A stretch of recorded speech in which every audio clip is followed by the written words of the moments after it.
Welcome to Minerva. Today we're going to be discussing the Knights Templar. This is part 2 of a 2-part series, so if you haven't seen part 1, please do go back and have a look at that, because we're just going to lean on from there. Okay. Now what we're hoping to do is to give you enough information you can go away and do your own study. And first of all, really important for me to introduce my co-host, Duncan. Hello.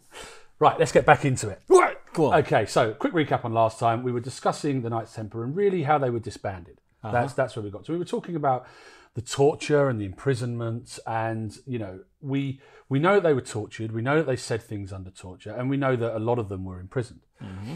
And later on in the story, Jacques de Molay, the Grand Master of the Knights Templar, is essentially burnt at the stake. He's placed on the stake, and as he is being burnt, or just as they're going to light the fire, etc., he is said to have created a curse, and he says something along the lines of, "The King and the Pope will follow me in death within a year." And of course that happens. Both of them die within a year, which makes this a really interesting curse. But what happened to the Templars? Because at this point, we're aware that they probably didn't get everybody. Yeah. There's still this treasure, whether or not you believe it or not, still there because no one's found it. Yeah, that's the reason. And look, the myth is that they travelled from, certainly the treasure, if we're going along these lines, travelled from Paris to La Rochelle in France, which is a coastal preceptory.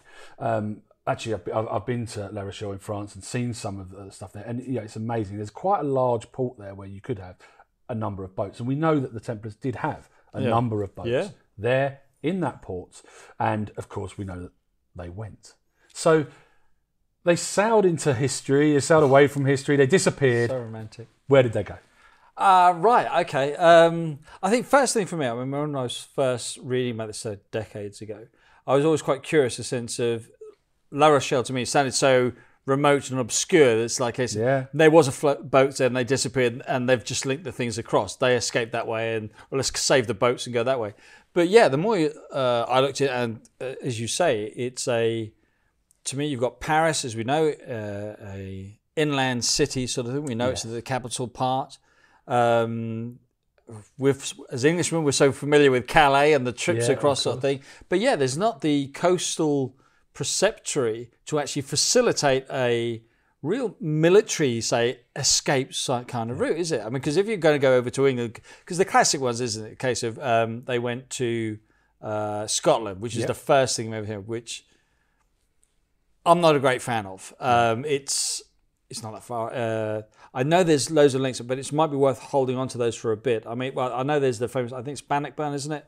Where the Scots are losing and then these mysterious knights come in and save the day sort of thing. Yeah. But the thing to remember is a case of, although in France and a major part of Europe, it was October, Friday the 13th, 1309, where it happened there. It was staggered everywhere. I think England was quite reluctant to enforce it. Scotland very much so. And so I could see, if there were any knights in Scotland, I see just a migration from England into Scotland. They kind of know that it's kind of happening. I suppose like Freemasonry during the Second World War. We know that there was the persecution going into in Germany, and of course when they went into France, persecution happened there. It was happening. So in England, we said, right, that's when Masonry became secretive. In the case of don't tell me, because we were waiting for this invasion. Yeah. So I think we see a similar thing. We see everyone's going, you're not arresting us today, then okay, and there it happens. And so, yeah, I don't see this one. I like the one you mentioned it in an earlier Karis. Yeah, in other episodes we've spoken about Tomar in Portugal, where. And we know there's the Horde. We've spoken about that with our friend Hamilton, who owns that Horde now. And again, of course, there's subjecture around whether or not this Horde is real. I think this will be proven. We'd love to talk to Hamilton about that. But looking at the evidence, when you look at a map, Tomar seems a really perfect place for them to go. It does. It's so close, but yet so far in the sense of it wouldn't be somewhere that they could get to them. Yeah, it is. I'm not a great one for these. It seems too. I'm saying, oh, really? But when you look at geographically, and obviously another portal defended, Knight Templar defended location. It seems so logical to the other way. Whether I believe it's the treasure or obviously we know we don't know. We have a fairly strong assurance. We know they were wealthy. We know that gold and silver, gems would have been a commodity that's worth holding on to. It would have been transported. It kind of makes sense that a financial route goes. Yeah. It then goes in the question, does that become a treasure, or are we just looking, because do they see it as treasure? I mean, at that point, do they see it as a hoarding thing where, like Smaug in, so like The Hobbit, this is our treasure sort of thing? Or is this is our finances, this is what we live on, and so our income has stopped. This is our income to do whatever our next plan is. But when does it become bank balance, and when does it become treasure? I mean, and also now it's treasure, because if it's artifacts and things that the Templars used, of course that is treasure to us, but to them at the time it's just normal. And look, I mean, going back to the purpose of why we do these videos here at Minerva, we try and set these topics up for people to understand, but also to go away and do more study on. We try and make these succinct videos where we kind of throw some topics out there. Especially because we hold different opinions. And that's what we find enjoyable. But, there are so many other things to look at. As you say, we can look at Scotland, right? Roslin Chapel, a place that so many people go. We've done an episode on it. Go and look at the episode if you're interested in that. And, there are lots of other places you can look. Oak Island, we've done episodes on that. So many people say the temple, it's a temple treasure there. For me, it's just too far. At that time, Columbus hadn't found America. Yeah. It just feels like it wasn't known enough. It's a very, very long distance to go with a treasure like that. And it would be just on a whim. And it's just for treasure, isn't it? Yeah. I mean, if we look at them escaping because they're under persecution, so that's the reason they're leaving. And so they decide apparently to go off to Oak Island, drop off the cash, and then go somewhere else for their holidays. There's no basis for me for that at all. And I know let alone all my other arguments against it, but go on. I know there's a lot of belief, and certainly, you'll find a lot of Americans believe that the Templars came to America. They'll look at things like Rhode Island. They'll also look at the Hooked X, which is great to look at. Really interesting stuff. But for me, just taking this a little step back, there's another theory that says that they became pirates. So we're going there. We're going to go there. We're going to talk about pirates, because I think pirates is really interesting for me. Nicholas Hayward, who is a spokesman for the Priory of Zion. Sorry, I knew that was coming. He did a great interview with somebody called Renee Barnett on her radio show. He just hasn't given many interviews. He was a leading figure in a movie called Bloodline, a documentary called Bloodline. And he's done a couple of different interviews, and he talks really well about the Knights Templar becoming pirates. Now, one of the things I'll put forward is that we know, or I certainly believe, that the Knights Templar are known for using the skull and cross thigh bones as either a burial ritual. You'll see it on tombstones. You'll see it other places, and it's a Templar device. It's a Templar insignia, I suppose. That's skull and crossbones, and we also know that is synonymous with a pirate's flag. If you were to go to Disney now, or you would go to Legoland, or you go to someone, you would pick up a hat, it would have that on the hat, right? It would be the Jolly Roger, and the Jolly Roger's not invented until the 1700s. Now, I know you're itching to go. I just wait for you to make as much rope as you want. Were the Knights Templar, or did they become pirates? No. Next subject. Right. Okay. Right. Okay. Let's go through it. Is it a Templar insignia? To me, no. I mean, yes, we see it on. I can't remember seeing actually a skull and crossbones on a known Templar grave. Right. If it is, then obviously I'm corrected. But I haven't seen it. Well, one thing that we are strongly led to believe is a sense of it was the battle flag for the naval division, for want of a better phrase. Which, of course, I can see how we then go to, well, okay, they're fighting with this flag. Pirates fight with this flag. There we are. Ergo, that must be.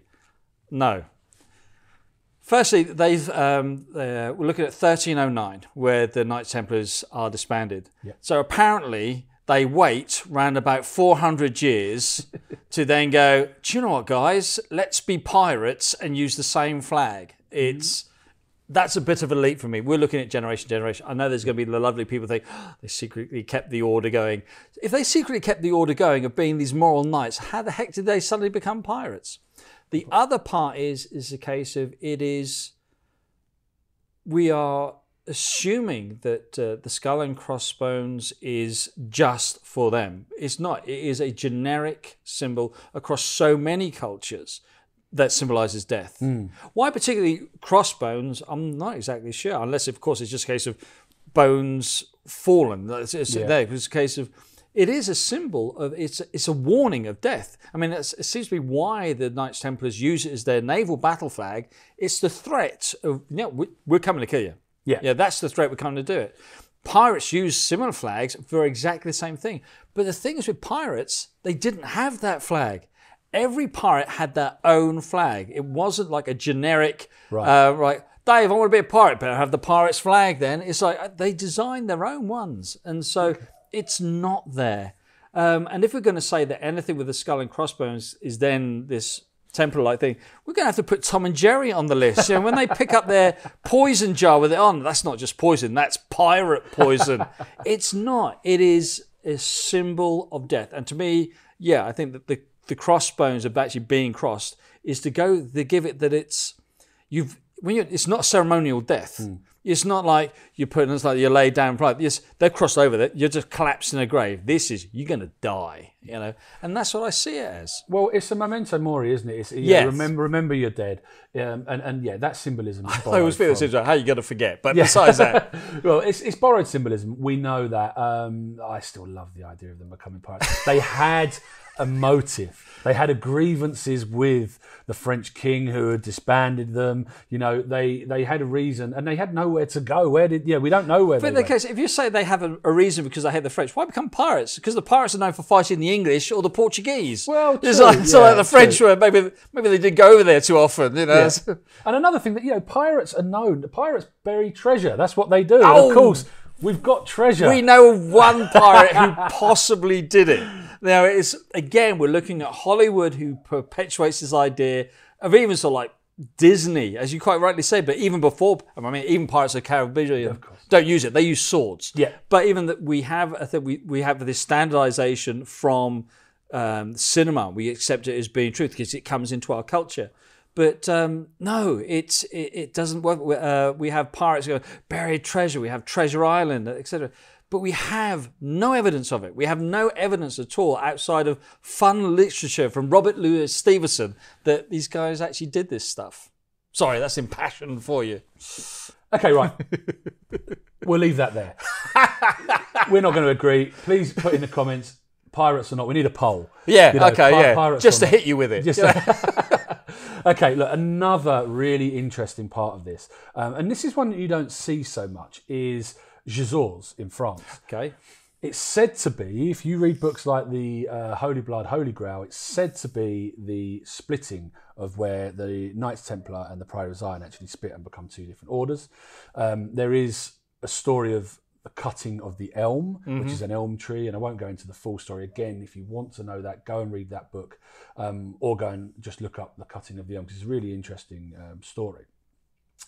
So Jacques de Molay is held in prison there. These are all at different times. So he's held in prison there. He's also said to have left graffiti there. Victor Hugo, much later on, more recent, has visited the prisons, and more esoterically minded people have done that and left graffiti in there as well. It's vandals, really, basically. Exactly. Yeah. But, some great stuff there. And I've got a story about it because many years ago now, I wanted to go to Shugborough Hall.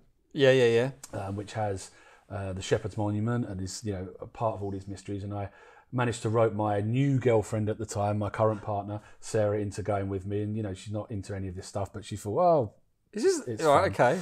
And I take her to Shugborough Hall, and we're coming back from Shugborough Hall, and in my element telling her about all this other stuff that's interesting. And I say... Was she driving or you? I think she was driving, actually. I think she was driving. And I tell her this whole story about France and all the things there. And I said, I'd love to go to Gisors. She said, well, where's that? And I said, well, it's not too far outside of Paris. She said, oh, well, we could do a weekend trip. This was on the Saturday and we're going back. And I was like, why don't we go tomorrow? We could just go there tomorrow. It was okay. So we didn't have children at the time, so it was easy. So of course, get home, book the thing, and we just go to Gisors. What we didn't know is that it's shut. We didn't know that the castle there only opens at certain times during the year, and you have to basically have a ticket to get in and all sorts. So we went there, looked outside, looked around a bit. It was quite a long trip, but a fun trip. We had some lunch and everything. You know, it was a good trip. But yeah, because she desperately wanted to go see them. I mean, she was a bit of a trooper on that one. But look, like the Lincoln trip, like the Lincoln trip that I did with her as well. Yeah, she has been dragged around a few places, but look. This is what we do when we love these mysteries, right? And the Templars were in charge of this place for some time in Gisors. They were in charge of it. They looked after it for some time. And it's a really good spot. As I said, it's just outside of Paris. It's a really good spot if you were going to hide something, if you were going to kind of keep something very away from the masses. It would be a good place to do that at the time.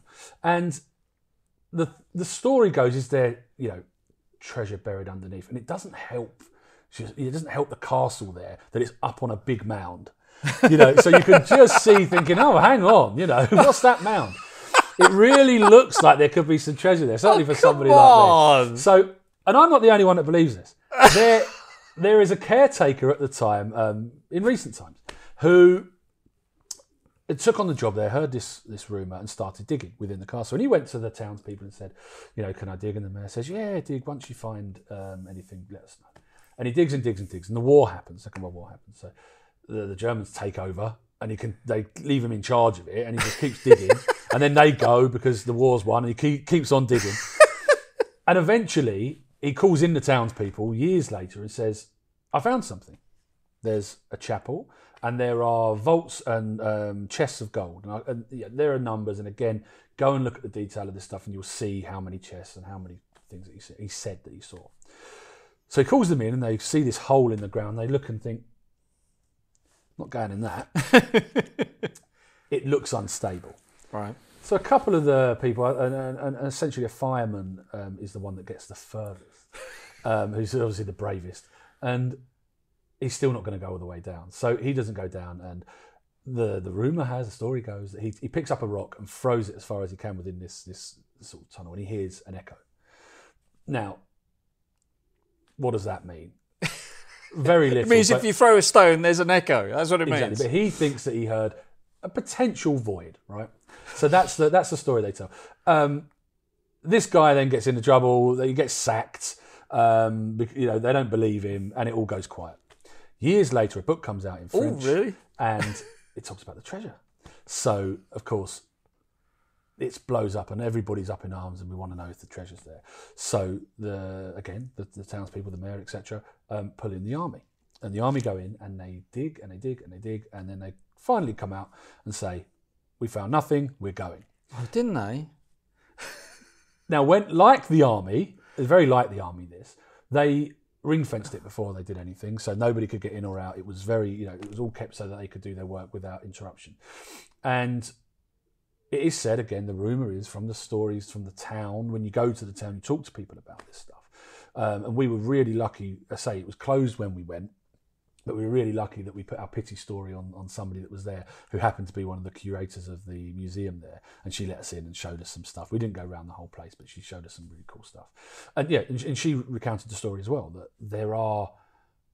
there are rumours that these trucks left with the things on them, with tarpaulin over them or whatever, and people thought that was treasure. So it's not the wire fence that they actually put up around the outside. So, who knows? This is the thing. Who knows? This is the mystery. So, what do you feel about Gisors? Oh dear! That story just reminds me of as a kid.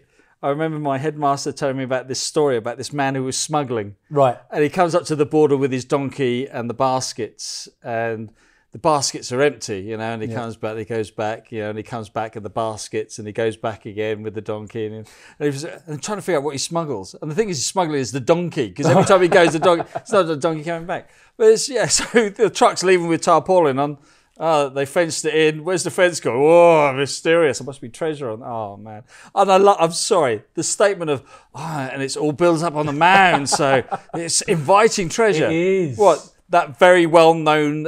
What was it? Medieval device of a moat and a mound. Yeah, Rome. Oh man, come on, please. There's so much imagery there. I've just got to get my head around. Yes, I mean you've got a very historic location. Yeah. One of when we look at French, I mean we saw some lovely castles down when we were visiting the Chateau. Of course. I mean there's some wonderful places. Yeah. We forget that there's so much of the medieval history is still available to see in France. Yeah. But in Paris, so overbuilt. You know, as we've got the Palace of Versailles. Everything is, if everything, you've got that Regency-like feel. Yeah. So I think possibly as you're coming out, Gisors is like the first bit of medieval stuff you can get. Yeah. So why people visit it? Well, to see the medieval part of it. Why is it popular? It's the closest one to the major capital city in all of France. So I can see the popularity. If you need a boost, but there's treasure under there. Yeah. There is so much faith in this buried treasure that you only have one guy who's mad enough for his life to start digging for it. That's how much faith there is that there's treasure under there. So is there treasure under Gisors? I don't actually think there is. Quelle surprise, you know, but what can I say? That's not a surprise. That's not a surprise. But look, again, there is very little evidence for this. This is all myth and belief. There is some great graffiti. If you want to look into that more, there's some really interesting graffiti where there's signs of the Templars actually showing that they're not Christians, or that there is some other belief, sun worship and other things, which, again, you have to pick through the detail of this stuff. But it makes that an interesting place to go and visit or to read up on. Like I say, I'll go... I can see how people see it as being heretical. Thank you. The graffiti that's actually there, but just taking a step back, we know that Jacques Molay was there. We know that other Masons, other Templars are actually there. Yeah, they were. It is interesting to see the graffiti because, of course, that links into. I think we were looking at something like the Royston Caves, where they're drawing parallels between the style that's done there and the style in there. Yeah.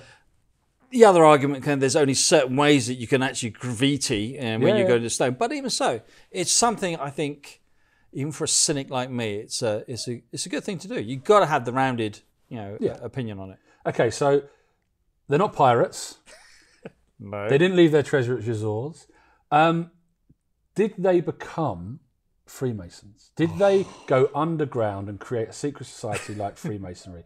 This is a topic that, even in Masonic circles, you'll see people sitting around at a festive board, which is where a large gathering of Masons after a meeting where we dine together. And this is the sort of thing that really gets people excited, infused. The work. This is what I'm going to have to put my hands up. I've been a Mason for around about 20 years, and I joined because I was a believer in this Masonic thing. I read the Templar and the Lodge, where you're looking at, you do have Templar Graves, where you have these things that could be set squares. I think there's Templar Graves. I think they're originally from Malta. They're now in a museum in Paris, where again you're seeing this Templar Masonic-like thing. And so I was a great believer in it. I was there. Then I read more, and you go through this stuff, and there's so much that goes against it. One, in the sense of, yes, you have, I know that some people are so passionate about it, and they're going to hate me for, you're just not looking at the evidence. Yeah. The thing is, you have to look at the evidence and say, yes, you do have these chivalric-like graves in Scotland, but you have a massive gap, a huge gap, before we look at the speculative masonry we see today. I know if we're looking at, there's one of the big arguments that the Templars were behind the Gothic architecture all over Europe, isn't it? And and the thing is, they said, because the Templars built this, therefore they are architects of their builders. No, Templars were Templar knights. And if the knights need a castle, so the knights get masons to build castle. It doesn't mean they also, I'm a sword, oh, by the way, I'll just do a little Virgin Mary on the corner here. It doesn't happen. They have a separate group to actually do it. Yeah. I can understand the passion, but it's a big leap between a warrior monk suddenly being au fait with a chisel and then going there. And let alone any Masonic scholar worth his salt would look at the development of Masonic ritual. And you and I know the stuff we use now, we're lucky if you're looking at the bulk of that material coming from 1770. Yeah. I mean, that's only then will we start seeing even the allegorical structure that we know now. Prior to that is quite rough. Yeah. Even before that, we look at the stuff from 1717 where we normally take the approval of speculative Mason as we know remotely today is 1717. There's a huge gap between 1309 and 1717. Yeah, and I mean, when you look at Freemasonry, it makes sense that it would come from stonemason guilds. Yeah. It would make sense that the secret handshakes, but the modes of recognition would be between the grades of being an entered apprentice, as an apprentice on the site, a fellow craft as sort of your mid-weight level, and then of course the master at the top. And to put that into business terms, but you know what I mean. They would. Yeah. It would make sense that there would be a mode of recognition, because when you're travelling site to site, you don't have a CV, you haven't got LinkedIn, you can't check if the person actually worked there. Exactly. It's very difficult. So having a mode of recognition and some trust with each other, that and you wouldn't need that in a Templar order. I mean, if you're saying you're going underground, then why would you'd only need one mode of recognition in the sense of, let's say, I'm a Templar, you're a Templar, that's the Templar mark. Why would you have so many grades for, I suppose you say, if you're a commander of a thing, but it's so removed, we've got no evidence of the structure of their belief system relating anything to what we actually have.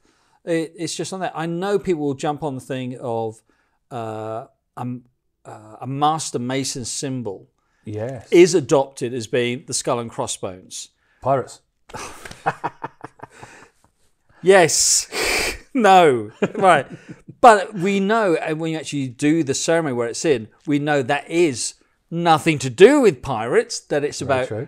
It's a fear or recognition of the moment of death, of course, which is my argument, since that's what it's actually for. Yeah, and there's also, I mean, to sort of end this now, right into modern, into modern times, we are looking at the Knights Templar still meeting as Freemasons. Well, yeah, I'm lucky enough to. I am a Masonic Knights Templar. I'm a member of the order. And there's no lineage. They don't claim a lineage. There's no claim of any lineage. It's quite open to say. I think it was like mid 1800s. It was started. It was started on the ideal, which I think I was mentioning quite a few times in the previous episode, that it's about chivalric values. Yes. Where, of course, as Masons we do what we could say the classical virtues: faith, hope, and charity, temperance, etc. The Templar order of Masonry focus on the more chivalric sort of things. It's quite nice in England. In England, we dress up as almost in the Templar garb. Yeah. Oh, saying that, we dress up in what we conceive to be the Templar garb, like with the red cross and whatever. But I think you've confirmed yourself. It says that's only really historically that's only a set interpretation of it. And that was the white mantle and red cross was the upper echelons of the order. They were the commanders or whatever, but actually the people towards the bottom, well, I think they were black and brown. I think the priests wore green and things like that. So the actual thing that we say, that's like Templar crosses. It's okay, so we've had so Templar cross, well, actually, it's like we turn around and say, for instance, we see the crooked cross, we say, that's a swastika. But we now call it a swastika, or even though it's existed before as the crooked cross. And now we say whatever we see as a Templar cross. It's a Templar cross. Yeah. We can call it that, but technically they have various crosses. There's lots and lots of crosses. But the other great fun thing is in England, we wear the Templar Order, we wear the Templar garb, as you do. In America, they're all dressed up. It's quite cute. They dress up as like naval officers with the peaked hats and all look like from the Navy. It's lovely. Well, it's because they're pirates. They're not pirates. Well, look, this can rage on and will rage on. What if you keep commenting on pirates? Look, the Knights Templar are just such a fascinating topic. There's so much more we could do on it. And as I say, we will break this out into other things. We'll definitely do an episode on the Holy Grail. Yeah. Let us know if you want episodes on other things as well that are interesting within the story of the Templars. But we hope that you've enjoyed this. We hope that this gives you food for thought, that you can go away and look up some of this stuff and either prove us wrong or prove us right or whatever you want to do, but actually learn something about the Knights Templar and what's happening, because it's a fascinating period of history. So lovely to see you, and we look forward to seeing you again very soon. Hello.